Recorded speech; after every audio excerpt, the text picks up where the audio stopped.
inshallah we'll do Ayat number 173 of Surah Al-Baqarah. We'll do a simple translation first. Auzubillahi minash shaitanir rajim. Bismillahir-Rahmanir-Rahim. Innama harrama. So here Allah subhanahu wa ta'ala says only has been forbidden. Harrama means forbidden. Alaykum, upon you or for you, al-maytata, the dead, like the dead animal, wad-dama, and the blood, walahmal khinzir, and the flesh of the swine, wama uhilla, and that which has been dedicated, bihi, to li ghayrillahi, to someone other than Allah subhanahu wa ta'ala. But then after that, famani turra, so whosoever is forced, compelled to eat. Eat means if he is in need of that food which is needed for survival, and if he doesn't have anything else, then one of these things are allowed. But condition is that ghayra baghin, he is not the one who is exceeding, rebelling. Wala adin, and not transgressing. Fala ithma alayhi, so there is no sin upon him. Inna Allaha ghafurur rahim. Indeed, Allah subhanahu wa ta'ala is Ghafur, the one who forgives, and Rahim, the one who shows mercy. Okay, so with this condition, certain things are allowed, but other than that, they are forbidden. So we'll look into the details. The word innama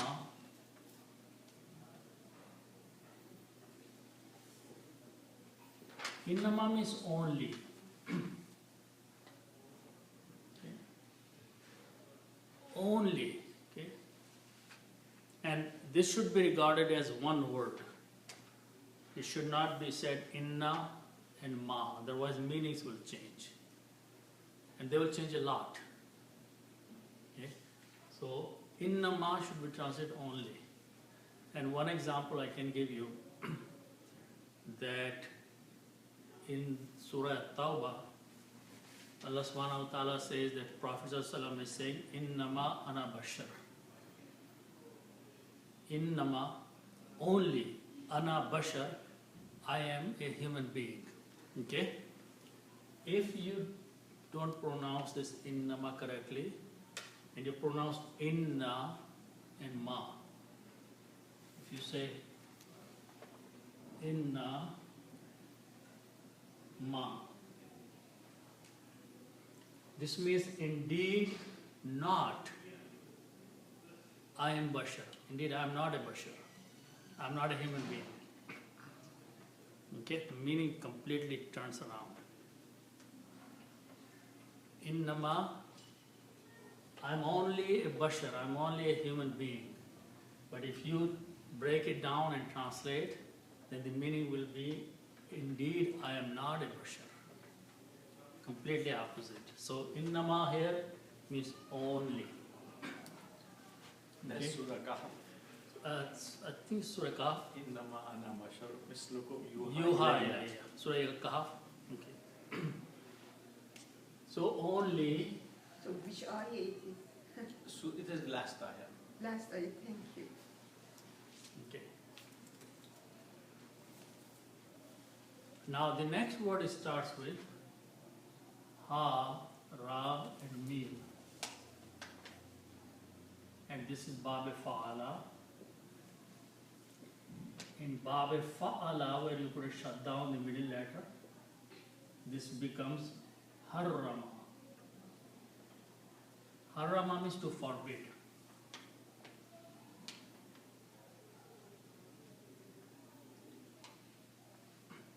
Harrama, to forbid something.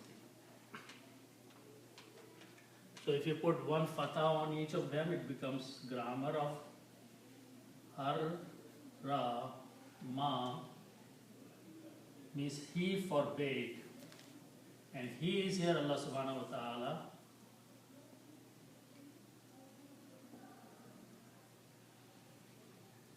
Okay, so he has forbidden.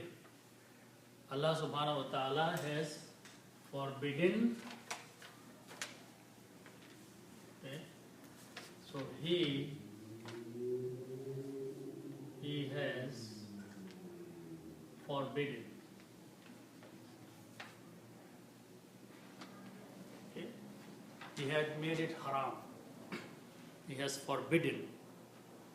Okay, so forbidden means you are not allowed to do it. Okay, then the next word is Allah and kum. Okay, so when you write down together, it is alaykum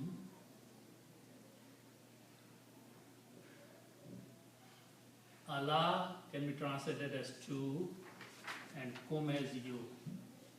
Okay, so alaykum means to you. He has forbidden to you or forbidden for you. Okay, so Allah subhanahu wa ta'ala is forbidding something to the people, that they should not do this thing. Okay. Now, what are those things which are forbidden? So the first word is from these three letters, M, Mim, Waw and Ta. This means to die. Okay. And from this noun is Maitatun.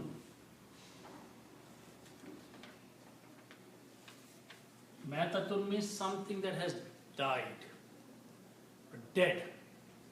So Maitatun means dead. An animal which fell down and died. It's a dead one. Okay, or someone killed, one animal killed the other animal, is dead. Okay? So that is Maitatun, the dead one. Okay? And if we put an al before that, al means the dead. Okay? And al will remove one dhamma, so it will become al maitatu.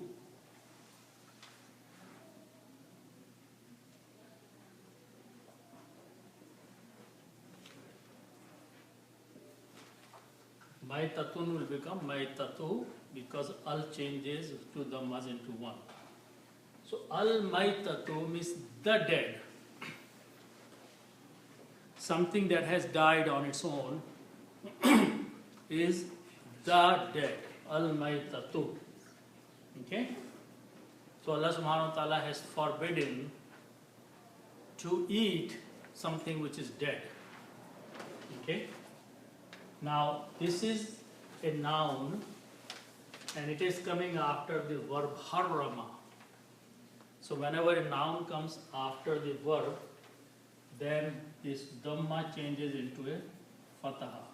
This is the rule. So the word became al-maitata. Okay? Al-maitata, the one which is dead. Okay? The sheep for her. Right there. She doesn't want it. So we have 3 empty. So Allah subhanahu wa ta'ala is saying that He has forbidden or He has not permitted to you the dead one. Okay? The dead means to eat the dead. Okay? So He has forbidden that you eat something which has died on its own. Okay? So this is the dead.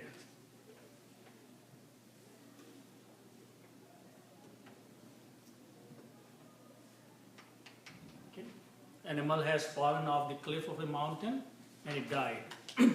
It is forbidden to eat. Okay? Then after that is the word damun.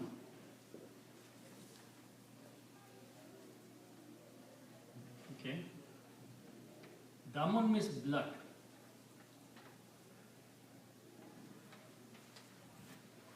Okay? And you put al before that, it it becomes the blood. Okay. And again, when you put al, one dhamma goes away. So it becomes, and when you pronounce, you don't pronounce lam, so it becomes ad-damu. You pronounce dal twice. Ad-damu. Al will take out one dhamma, so mun becomes mu. And in the pronunciation, dal is a shamsi letter, so it kills the sound of lam. So you pronounce the dal twice. Ad-damu. Ad-damu means the blood. Okay. Now again, just like maitatu become maitata because of harrama. Harrama is going to apply it again. So damo will be pronounced as dama because it's a noun, it's coming after the verb. So this will change into dama, ad-dama. Now what is that which is forbidden here? The blood which comes out of a human body or animal or anything, blood which starts flowing, which starts running, that blood is forbidden.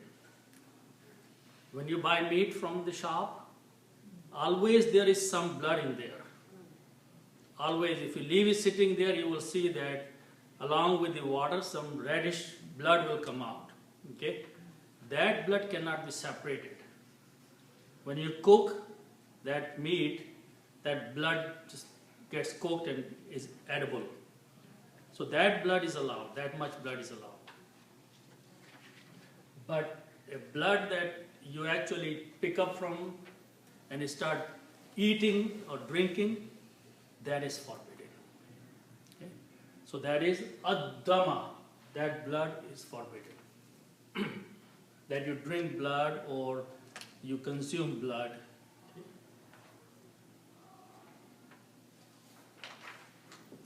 But for the transmission blood is okay then. For Like, what? As people transmit their blood from Transfusion? Yeah, transfusion. Yeah, that's not eating. Eating, right? Yeah, that's not eating. That's for life saving. Yeah. So they have different. Yeah, that's a different thing. Because this is, what is forbidden is something that you eat with your mouth and consume in your stomach. Okay? As a food, that's forbidden. Okay? Then after that is, the word is lahamun. Lahamun means flesh. Flesh means meat. Okay? Lahamun means meat or flesh. And wa means and here. Okay. So lahamun means flesh or meat. And then the other word is khinzirun. Full word is khinzirun. Okay. Khinzirun is swine or pig. Okay. Khinzirun is the full word. It is pig, or we call pork. Okay. So this is pig. Or in English it is rather swine. Okay. So now this is flesh, this is swine. If we put an off in between,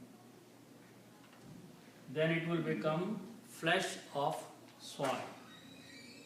Okay. So first thing we do, we put al before that. Al means the. Okay. And al will remove two dhammas, it will become one. Okay. So I don't know, swine, I didn't. Swine means pork, pig. Oh, okay. Yeah. Thank you. Yeah, it's another word for pig. Okay. So when you put al, it becomes al khinziru. Al khinziru means the swine, the pig. Okay.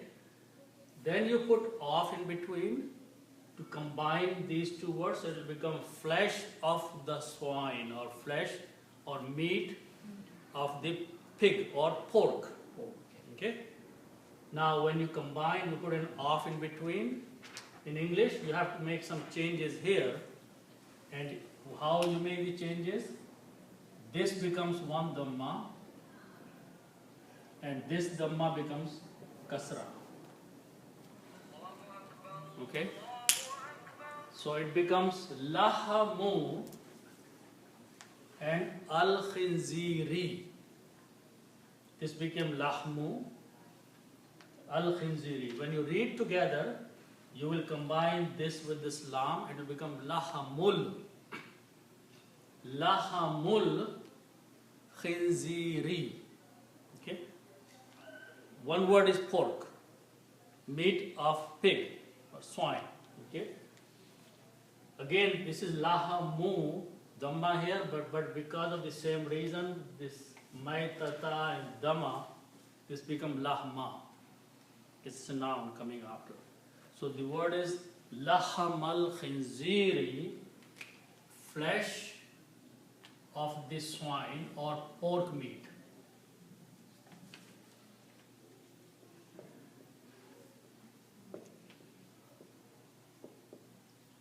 Okay.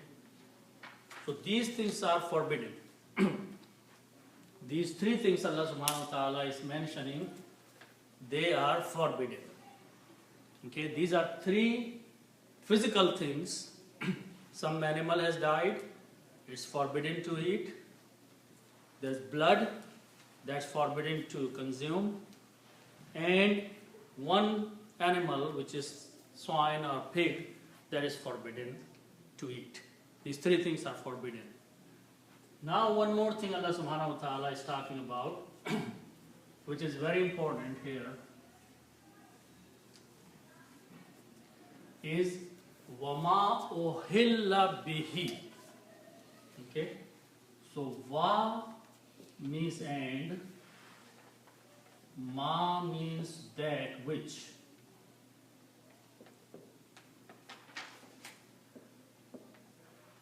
And that which, or whatever. Wama and that which. Now this word is ha, lam and lam. Halala. Okay. These are three letters and they belong to the group of the word we say fa'ala. If I put another alif in the beginning, it becomes ba, ya, fala. This becomes ahalala. 4 letters now, added on alif in there. Ahalala means to dedicate. This means to dedicate. What is the meaning of halala? Just halala. Because see what happens here, someone is dedicating something. So it's here, 2 people are involved in this one. Okay, so ahalla, you are taking something and dedicating to something else. Okay, so there is ahalla. Okay, halala means something which is committed, or something like that. Okay? Now this is not that halal meat that you're talking about. That's not this thing. I'm talking about that because that halal meat is made in this way. Okay. This is a different ha. Okay. This is anything. You can take a sweet dish. You can make it a sweet dish, and you can bring it to an idol in a temple or somewhere. It says this food is dedicated to this idol. Means this is now for him instead of for Allah, for that idol, for any other god other than Allah subhanahu wa ta'ala. Then even though that is a nice food, halal food, everything is good in there, that is forbidden. Okay? So here it could be anything. We are not talking about meat here. We are not talking about the zabiha meat. Okay? Anything that you have, it could be a food, or you can buy a nice shirt and say, okay, this is now dedicated to some idol. You go to a temple or some place where they worship idols, and you say this is committed, dedicated to this statue. Other than Allah subhanahu wa ta'ala, anything which has been dedicated, that shirk is forbidden now. Okay, so that is ahilla. Okay, so that is wama. So ahilla means to dedicate. Ohilla means has been dedicated. Okay, it's a past tense, past participle. Has been dedicated. So that is what the meaning of ohilla, has been dedicated. Ahalla means to dedicate. Ohilla means has been in the past dedicated. So that's this word.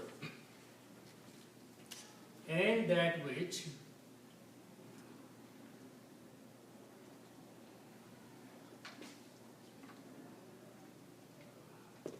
dedicated, okay, and bihi means of it, means this thing, whatever is that, or of it, or that which, or of it. Dedicated to what? That's what the next word is. Li ghayrillah. So the word is ghayrun.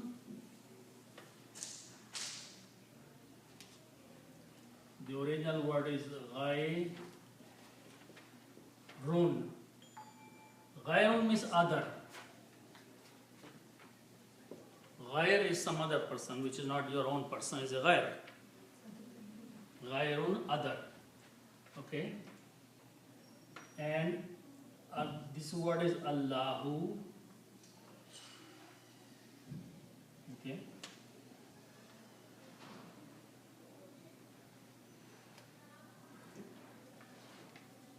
So now these are two separate words. If you combine them, then the rule is that you remove one dhamma from here, so it becomes ghayru, and you change this to a kasra, so it becomes ghayrullahi, and we put an of in between.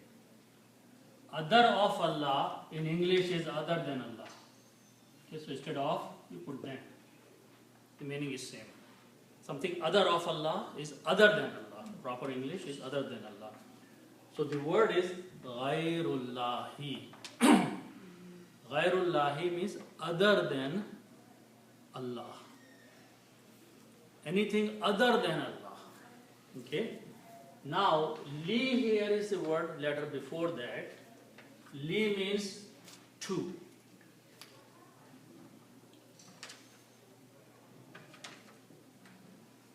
Li means to. And li is a harf jar. It changes the last letter dhamma to a kasra.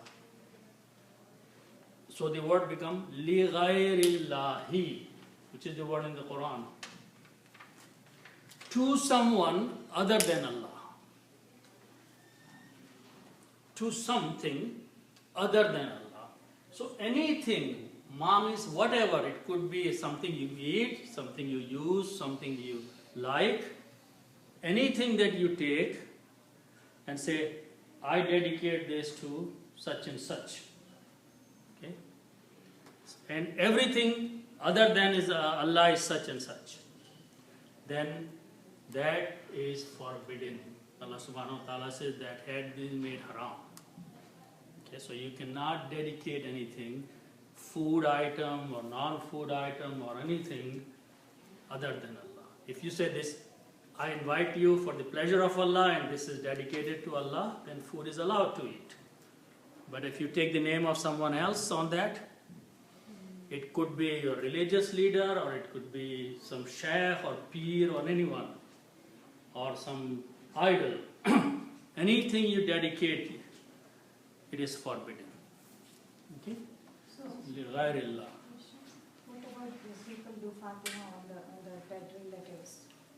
But they are not dedicating to them. They are feeding the poor and they are making dua that, oh Allah, the reward of this thing I'm doing, give to the person who has passed away.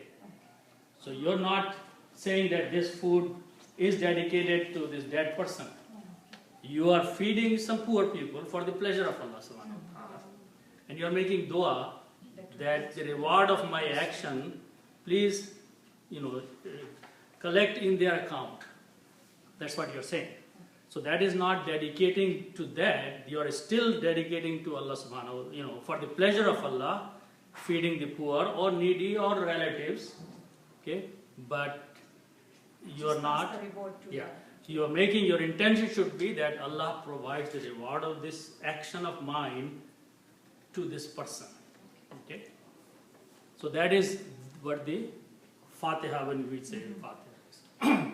Okay? So that's what, but this is totally like if you go in a Hindu temple, there are idols there. And they take the food and put in front of those idols and dedicate those to those idols, statues, that food is forbidden. Okay? But if they have not done this there and they bring some food to you as a token of their celebration of a day or something, that is just any food. You go and eat and enjoy it. But if they do this particular action of taking inside or even not taking inside, but their intention they make that this food is dedicated to one of their idols or devta or someone, then that is forbidden.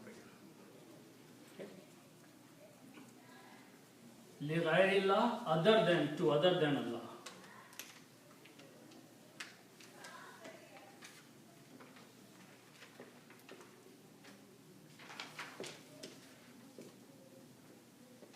Okay.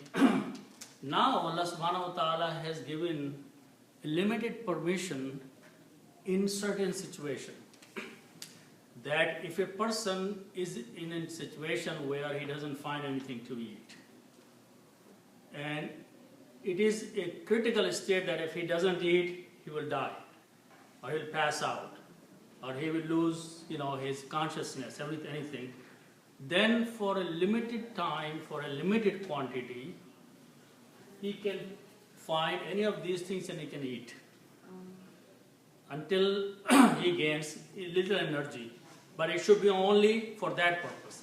If someone is stuck in some mountains or forest or somewhere and he cannot get out, he doesn't know when he's going to be able to find his way, and if he cannot find something to eat and he's about to pass out and he finds a dead bird, he's allowed to eat for the limited quantity, limited time, so he can manage his survival.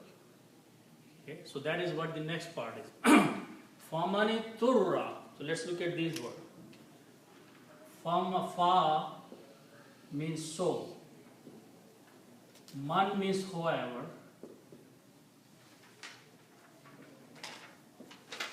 Okay.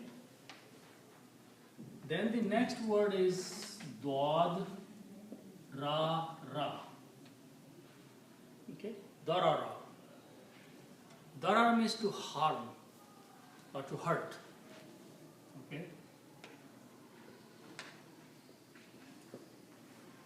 Darar or zarar, this word is also zarar rasa or darar rasa, means something which is harmful. Okay. But this is not the word. These are 3 letters and they belong to the bab. We call bab fa'ala. Okay. We made another bigger word by putting a ta in the beginning and taking the 3 letters and putting a shadda on the middle letter. Tafa'ala. Okay.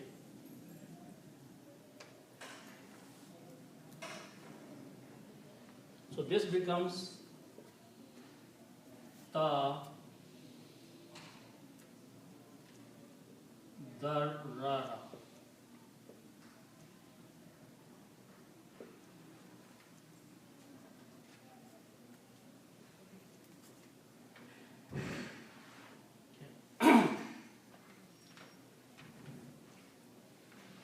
Now, in this particular formation of the word, when ta and dot come together, this is a little bit advanced, but they come out of the same place in the mouth. Okay? So this letter changes into a tha. So this becomes darara. Darara means to be forced, to compel. Iztirar, kafiyat-e-iztirar is a situation in a human person that he is forced to do something. So here, at-tara means that person is in a state where he is forced or he is compelled to eat something. Otherwise, he will not survive. So that's what at-tara means, a state where he is forced to consume something. So famanit-tura, tarra, famanit-tura, so whoever is compelled or forced by the situation, by the circumstances, he has been put into a situation where survival is more important than consuming this thing. So the ta is dropped, but why do you put alif? Idtirar, atra, he, whosoever. I can explain to you that later on.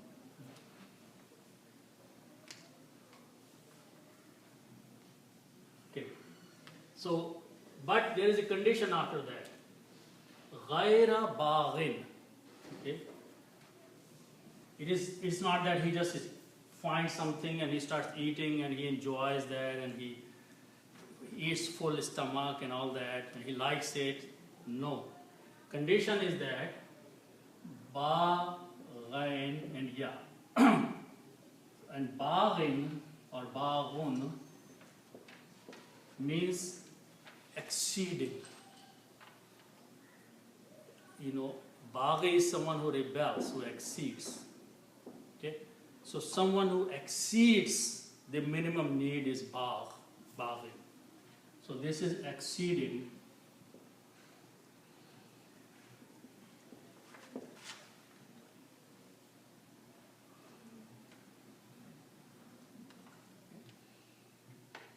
And ghair means not or other. Other means not. Ghaira baghin, not exceeding. So these two words together can be translated as not exceeding. And because of this ghaira, this will become baghin. So not exceeding. Okay? Means limited eating limited, small quantity to survive only. Okay, not exceeding.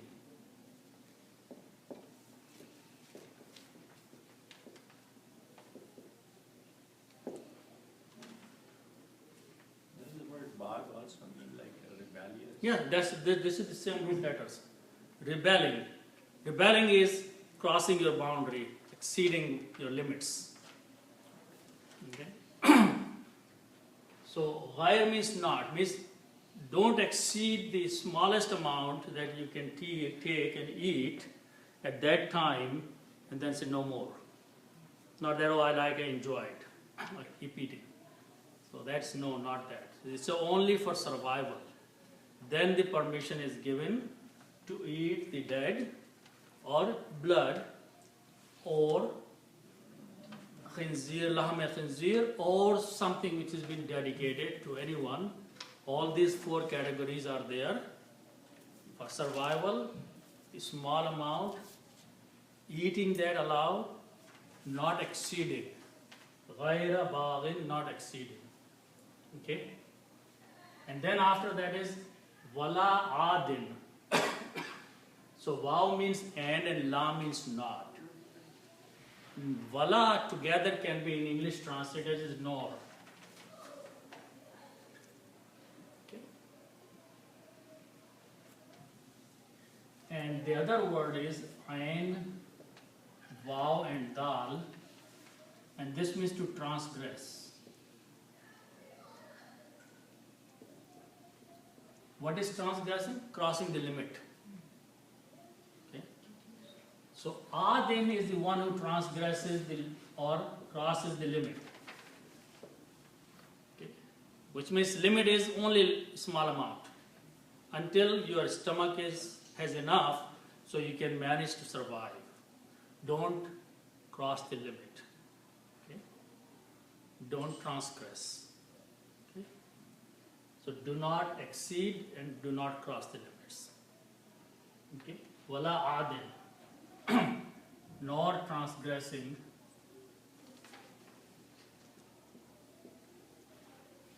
Okay. Transgress is cross the limit. Oh, okay. Transgress. G-R-E-E-S. No, Trans, Gress.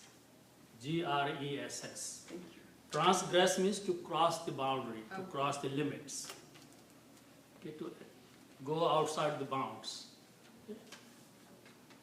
Because Allah subhanahu wa ta'ala is giving you permission, so stay within the permission. Don't go beyond what permission has been given. Okay? Don't say that, okay, now I'm hooked on that one. I like it so much that I'm, like alcohol, you're hooked on that. Okay? So you say, okay, I like this and I'm hooked on that, I cannot do without that.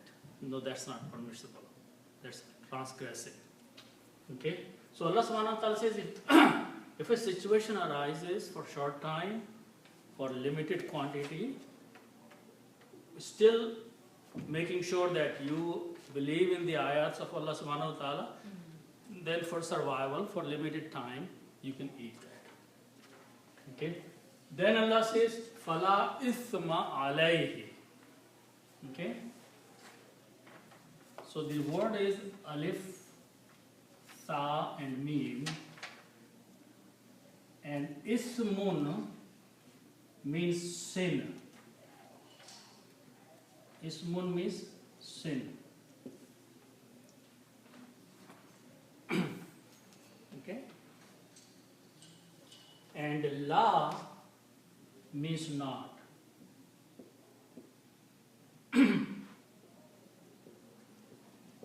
Okay? La means not. And whenever la comes before a noun, it changes this to a fatah, to dhammas. And we all the time do this thing. We know the example of that. The word is ilahun. Ilahun means a god. Any ma'bud or any god is ilahun. Okay? That's the word. Always the noun have two dhammas at the end. Ilahun. What happens when you put la before that? This is the kalima.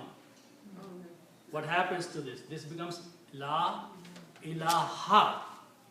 So these two dhammas change into a fatah. The same thing. Ithmun became isma. So this is the characteristic of the word la, that whenever la comes before a noun, last two dhammas change into one fatah. So la isma, no sin. Fa means then or so. Fala ithma, then there is no sin. Okay?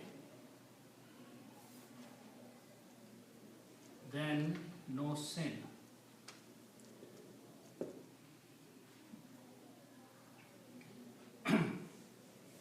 And then the word after that is Allah. Allah means upon. Okay?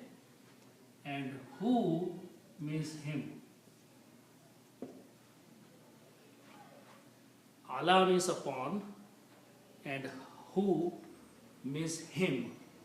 When you combine these two, you can write down alay. This ya can be written as this ya with the two dots underneath. Alay. Okay? And this word is who. Alay who. Okay? When you pronounce this in tajweed, you pronounce this dhamma as a kasra for the tajweed reason. So you pronounce alayhi, not alayhu. Okay? It's easy to pronounce alayhi, it's tajweed. So even though the word is who, but we just pronounce he. Alayhi means upon him. There is no sin upon him, upon that person who is eating limited quantity.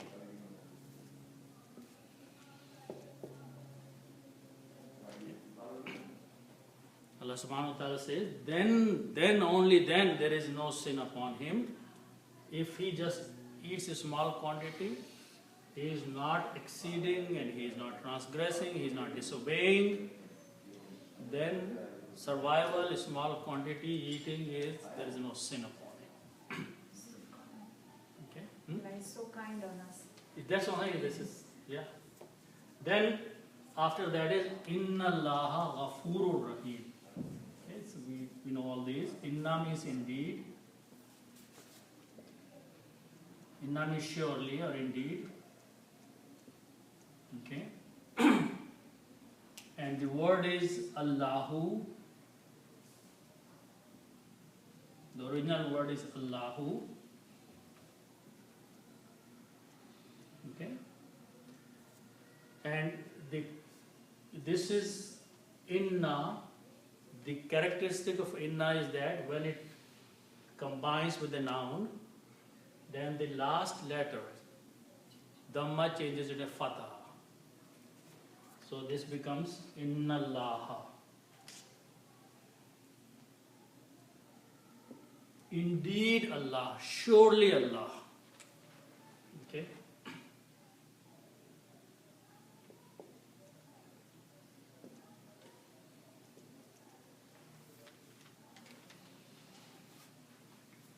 Okay. And then the next word is from the word Ghain, Fa and Ra. Ghafara means to forgive.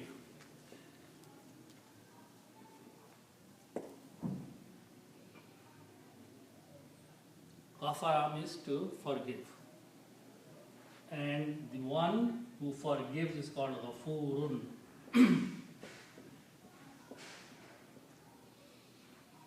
He who forgives.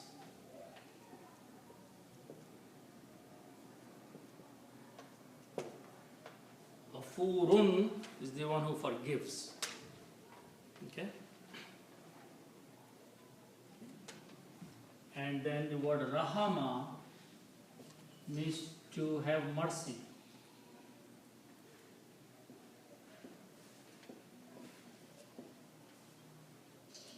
Okay? And from this is Rahimun,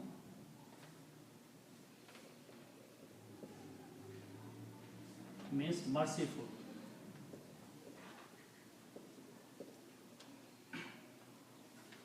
Okay. So even though he does not want you to consume these things, but in his situation where the life is being threatened, Allah is showing His mercy to you and He is permitting you. And then even though in the normal conditions this is a sin, but Allah is forgiving that in this situation. That's sin. Okay? So then these are the Asma'ul Husna and the Sifat of Allah subhanahu wa ta'ala, which nicely fit into the situation. Okay? That He forgives because it was sin, but because of His mercy, He allowed someone to eat for this survival, for limited time, limited quantity, even though Allah forbids you to eat all these things in normal situation, in normal circumstances. So that's the end of ayat number 173. So inshallah we'll continue that. Yeah.